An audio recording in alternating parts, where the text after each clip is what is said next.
is crazy. What the hell is going on? Oh, really? The power goes out. Your phone is at 14%. You can't find a flashlight, the food in your fridge has been sitting there for 6 hours, and someone just tried to run a generator in the garage. Sound dramatic? It happens every single time. The average American experienced 5.6 hours without power in 2022 alone. And that's just the average. Storms, grid failures, and extreme heat waves can stretch that to days or longer. Most people think they're ready. Most people are not. Here are 15 things your home needs before a blackout. And 98% of people ignore number 7. Thing 15, a reliable flashlight, not the app on your phone. This sounds so obvious it's almost insulting to include. And yet the first thing most people reach for when the lights go out is their phone. The flashlight app, burning through the same battery they'll desperately need for the next 12 hours to make calls, receive emergency alerts, and figure out whether the outage is their block or their entire county. Get an actual flashlight.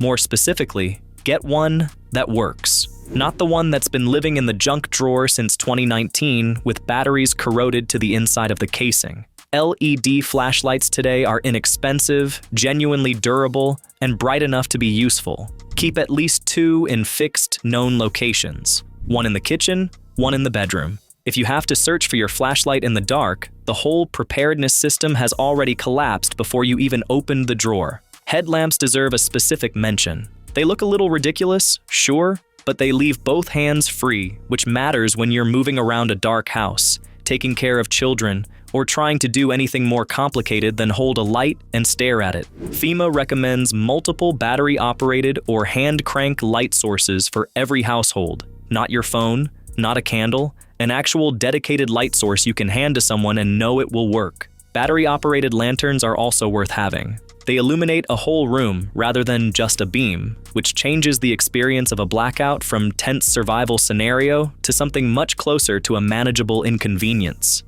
A distinction that matters enormously when you're on hour 9 of an outage with kids or elderly family members in the house.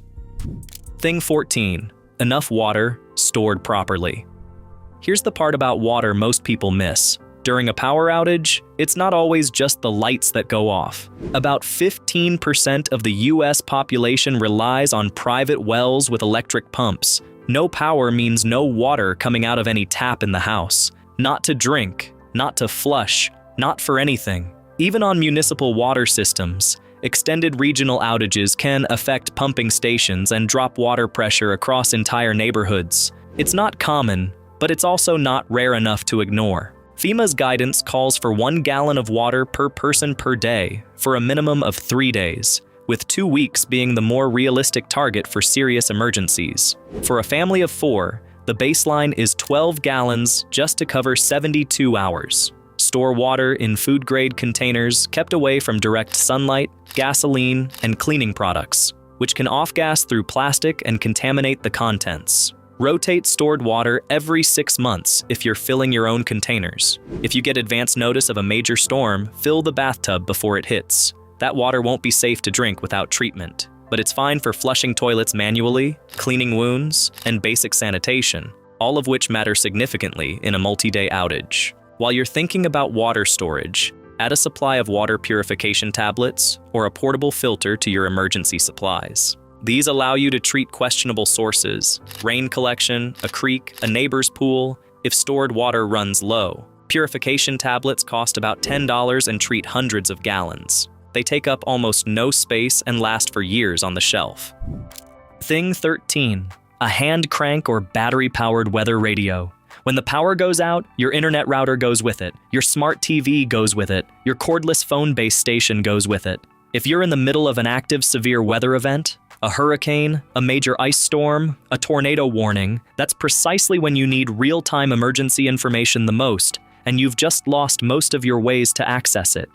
A NOAA weather radio receives continuously updated broadcasts from the National Oceanic and Atmospheric Administration's nationwide transmitter network, operating 24 hours a day, regardless of whether your power is on. These are not pre-recorded messages. They're updated in real time, covering current weather alerts, emergency instructions, evacuation orders, and shelter-in-place guidance. Models with a hand crank charging mechanism don't depend on battery supply at all. Many current models also include AM/FM reception, a USB port for charging your phone, and a small solar panel as an additional power source. The American Red Cross lists a battery-powered or hand-crank radio as a core emergency preparedness item. These units run between $20 and $50 for a reliable model. They last for years, and they're the one item on this list that provides information rather than just comfort. During a serious emergency, knowing what is happening and what you're supposed to do is more valuable than almost anything else.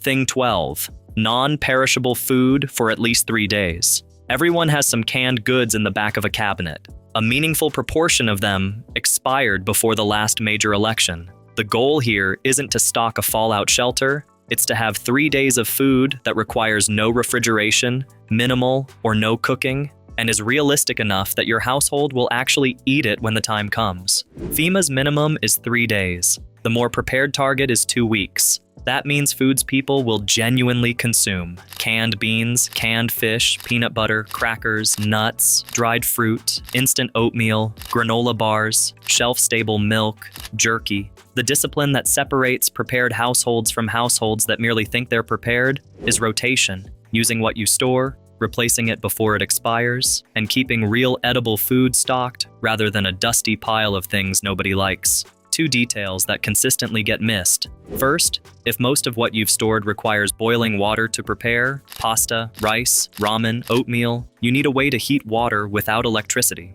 Second, the supply needs to reflect the actual people and animals in your home. Infants need formula. Pets need pet food. Anyone on a medically restricted diet needs food that works for them. The general preparedness advice addresses the average household. You need to address yours. A practical system that works. Buy slightly more of the shelf-stable food you already eat regularly, push older cans to the front, replace from the back. Your emergency supply stays current, edible, and never expires without you noticing. That's the whole system.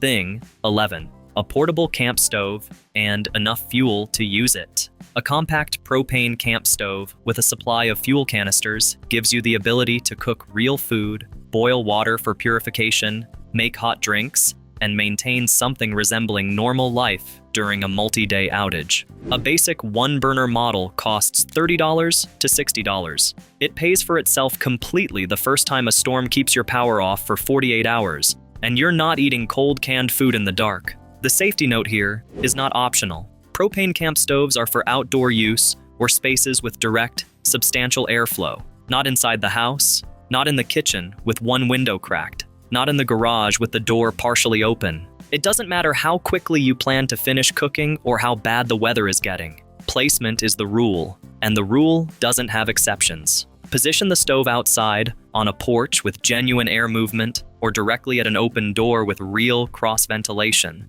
The reason why gets its own dedicated entry 2 items down on this list. Store propane canisters outside or in a detached structure, not inside the living space and not in an attached garage. Keep fuel canisters away from heat sources and don't stockpile more than you need. Propane doesn't expire, but large quantities stored improperly create fire and explosion risk. 3 to 5 1-pound canisters is a reasonable starting supply for a household emergency kit, enough for several days of cooking without taking up significant space.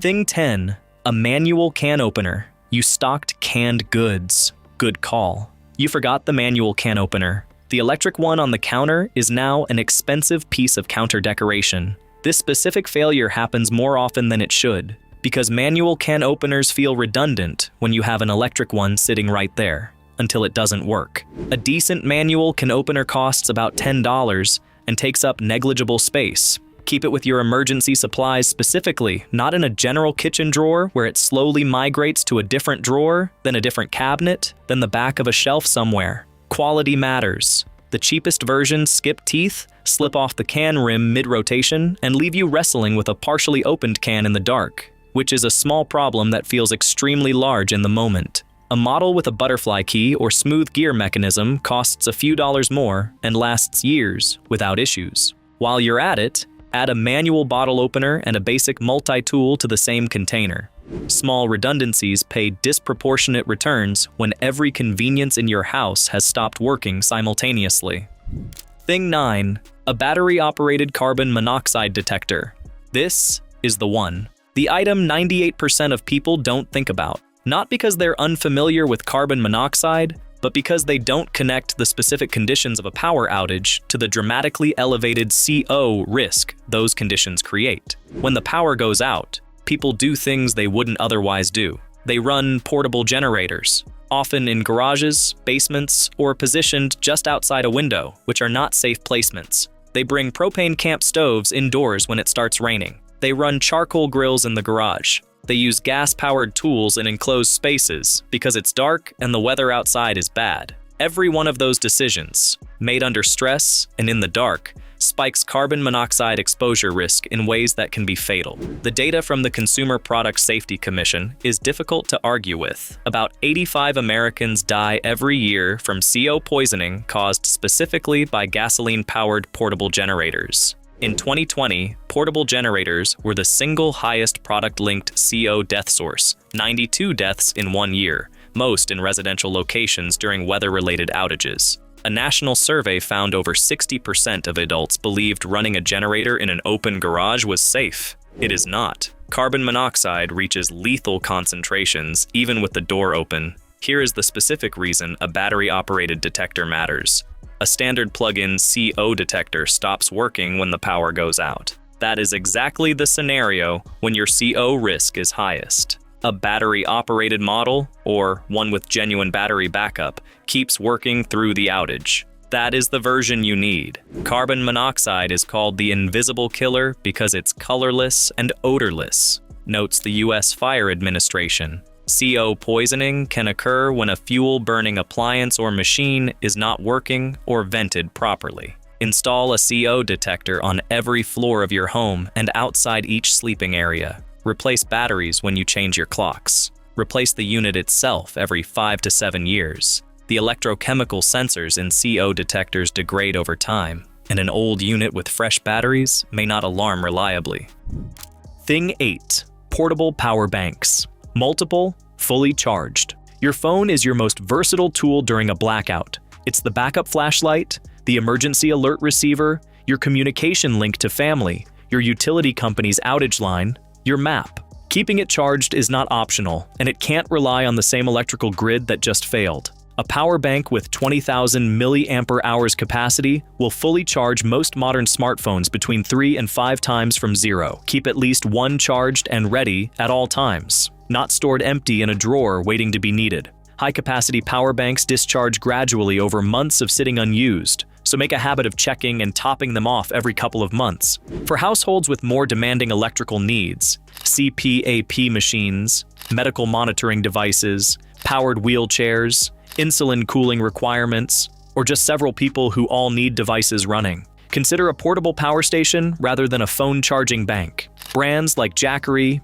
EcoFlow, and Goal Zero make units starting around $150 for smaller models that can handle more substantial loads and can be recharged via solar panel if the outage extends into multiple days. For households with medical dependencies on electricity, a power station isn't optional equipment. It's essential. If someone in your home uses a CPAP machine, notify your utility company in advance. Many utilities maintain a priority restoration list for customers with medical equipment. It doesn't guarantee faster service, but it puts your address on record. Also, check with your equipment manufacturer about battery backup options. Many CPAP models now have compatible battery packs designed specifically for this. Thing 7. Cash in small denominations. Banks run on electricity. ATMs run on electricity. Credit card readers at gas stations, pharmacies, and grocery stores run on electricity. During a serious regional outage, none of those systems are operational. And if roads are passable and local stores are open and selling anything, cash is the only form of payment that works. People who don't have it find out in real time why that matters. Keep a reasonable supply of small bills stored securely at home, primarily 5s, 10s, and 20s. Emergency preparedness organizations generally recommend having at least $50 to $100 in small denominations available, with the exact amount depending on your household's specific needs and local context. Large bills are harder to break in a cash-strapped post-disaster environment. Alongside the cash, write down or print the phone numbers you'll actually need. Close family members, your doctor, your pharmacy, your utility company's outage line, and a couple of neighbors. Your smartphone may have a fully charged battery, but if the nearest cell tower is down or overwhelmed with emergency traffic, both common scenarios during major events, you may need to call from a neighbor's landline. And if you're being honest with yourself, you probably haven't memorized a phone number since 2007. One communication strategy worth building into your plan. Designate a single out-of-state contact that every household member knows to call. During a major local disaster, local cell lines jam quickly with people in the affected area trying to reach each other. Long-distance calls often go through more reliably. That out-of-state contact then relays messages between family members. A simple relay system that survives scenarios where everything local is overwhelmed. Thing 6. A first aid kit that's actually current. A blackout doesn't pause everything else. People still cut themselves on things they can't see in the dark, take falls, have medication needs on schedule, experience allergic reactions, and deal with injuries that happen precisely because normal lighting and normal routines are disrupted. A first aid kit assembled years ago and never opened since may contain expired medications, depleted antiseptics, and bandages with failed adhesive. The American Red Cross's recommended home kit includes adhesive bandages in multiple sizes, sterile gauze pads, medical tape, antiseptic wipes, antibiotic ointment, pain relievers, antacids, antihistamine tablets, and a thermometer. For a properly stocked household, add any prescription medications your family uses regularly. Keep at least a several-day supply on hand, along with any specialized supplies tied to chronic conditions. A blood pressure cuff if anyone has hypertension, a glucose monitor if anyone is diabetic, documentation of medication schedules for anyone who takes prescriptions on a rigid timetable. Check the kit once a year. Mark it on a calendar. Replace anything that's expired or been used. The first aid kit that actually has what you need is not the one you grabbed from a drugstore end cap and forgot about. One specific issue worth thinking through. Medications that require refrigeration, certain insulin formulations, some liquid antibiotics, specific biologics, need a plan for a prolonged power outage. Know in advance how long your specific medication remains stable at room temperature. Most insulin formulations are stable at room temperature for 28 days. Some are less forgiving. Check with your pharmacist rather than assuming.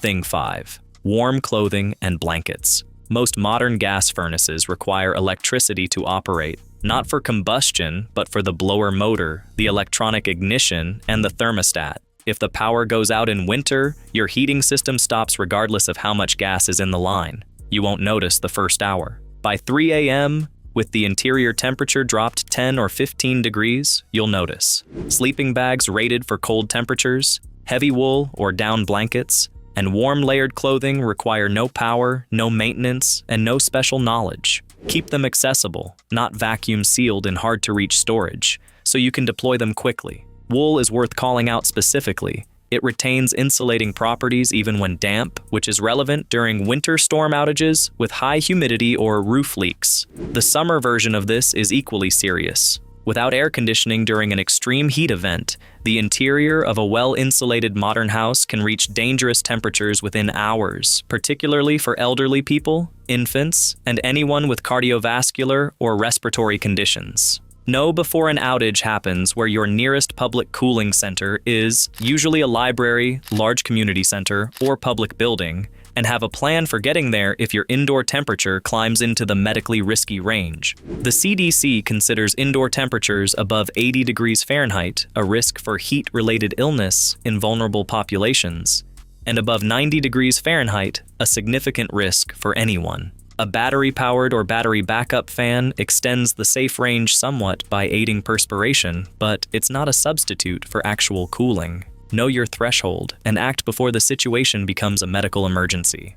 Thing 4. Extra batteries in the correct sizes. During a blackout, you will discover that your home contains a large surplus of AA batteries and 0 of the size your most important emergency device requires. This is basically guaranteed. Battery management sounds administrative and unimportant right up until you're standing in the dark, holding an emergency radio that won't turn on. Take inventory of every battery-powered item in your emergency supplies. Flashlights, weather radio, CO detector, headlamp, lantern, and make a note of the exact sizes each one requires. Stock those specific sizes in a labeled container stored with your emergency equipment. Rotate them. Use oldest batteries first, replace them after use, and keep the supply current. One detail worth knowing: lithium AA and AAA batteries have a manufacturer-rated shelf life of up to 20 years in storage, compared to about 5 to 10 years for standard alkaline batteries.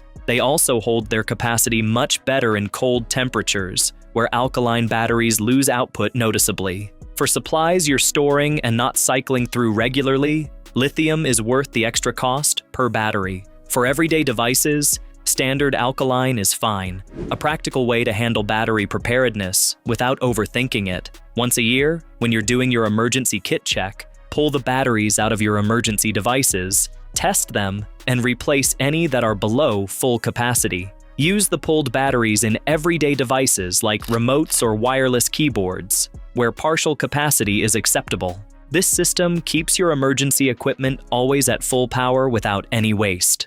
Thing 3. An appliance thermometer for the fridge and freezer. According to the USDA, your refrigerator will keep food safe for approximately 4 hours after power is lost, provided the door stays closed and you resist the urge to open it repeatedly to check. Your fully stocked freezer holds temperature for approximately 48 hours under the same conditions. 24 hours if it's only half full. Those numbers represent the boundary between food you can keep and food that will make you or your family sick. The problem is that you cannot know where your fridge or freezer stands on that timeline without a thermometer inside them. A refrigerator should run at 40 degrees Fahrenheit or below, a freezer at 0 degrees Fahrenheit or below. If the power has been out for 7 hours and you want to know whether the contents are still safe, an appliance thermometer tells you. Guessing, or worse, tasting, is not a reliable method. The USDA is explicit. Never taste food to determine its safety after an outage. Dangerous bacteria levels produce no detectable smell, color change, or taste until it's too late. These thermometers cost $5 to $10. They sit in your appliances doing nothing until the one day they matter. Buy 2. It's the least expensive item on this list, and possibly the most practically useful. The average household refrigerator holds somewhere between $150 and $400 worth of food at any given time. A multi-day outage that wipes out a fully stocked fridge and freezer can represent hundreds of dollars in loss. An appliance thermometer that costs $8 can tell you whether you actually need to throw everything out or whether the fridge is still within safe temperature range. In most cases, it's the better math.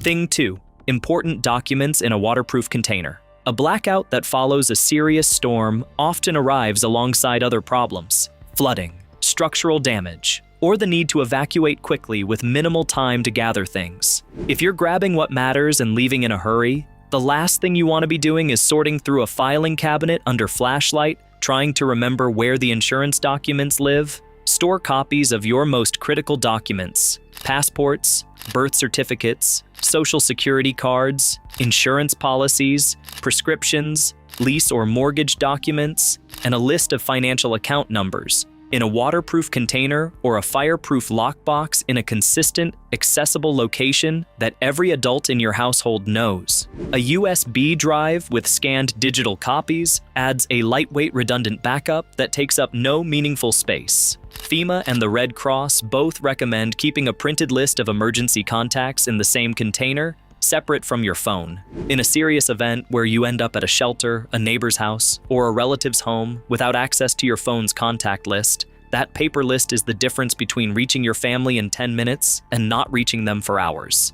Thing 1. An actual written plan. The most underestimated item on this list costs nothing and takes about 30 minutes. A plan. not a general sense of what you'd probably do. A specific written set of answers to specific questions your household might actually face. Where do you meet if family members are in different locations when an outage hits? What's the protocol if someone in the home depends on an electrically powered medical device? How long does its battery last? And what's the plan when it runs out? At what point do you decide to leave the house rather than shelter in place? And where do you go? Who is the single out-of-state contact person that every member of the household knows to call if local communication is disrupted? FEMA and the Red Cross both emphasize that an effective household emergency plan should be written down, shared with everyone who lives there, including children old enough to understand their part in it, and reviewed at least annually. Most people skip this step entirely because it feels unnecessary, until it isn't. A 4-hour blackout doesn't require a plan. A 4-day blackout following a hurricane with no cell service, a household member with medical needs, and 2 children asking what happens next requires one urgently. Here's what a 1-page plan actually looks like. At the top, the out-of-state contact everyone calls, number written out. Below that, 2 meeting locations, one near the house, one further away if the neighborhood itself is inaccessible. Then, where the emergency supplies are, where the manual gas and water shutoffs are, and where the garage door manual release is. Then, any medical specifics, who takes what medication, when, and where it's stored. Finally, the threshold that triggers leaving. Not if it gets bad, something specific, like if the indoor temperature exceeds 90 degrees Fahrenheit for more than 2 hours, we go to the library on 5th Street. That's it. 1 page, written in plain language, stored with the documents container from entry 14. The specificity is the point. Vague plans dissolve under pressure, and specific ones don't. Make it now, while the power is on and the house is quiet. It costs nothing, and it's worth more under pressure than any physical item on this list. None of what's on this list is difficult to obtain. None of it requires expertise or a large budget. The reason most homes aren't prepared is the comfortable assumption that outages are short, that the grid sorts itself out quickly. Sometimes it does. The EIA's data shows Americans averaged over 5.6 hours of lost power per customer in 2022. When natural disasters cause the outage, that average jumps to 20 hours. After Hurricane Maria in 2017, some Puerto Ricans waited nearly 11 months. Start with whatever 2 or 3 things on this list are genuinely missing from your home right now. Get them this week. Not at the next opportunity, not when you think about it again, this week. You don't need to do everything at once. You just need to start before the lights go out. If this video gave you something useful, hit the like button and subscribe. More practical, no-nonsense preparedness content is coming, and none of it requires a bunker.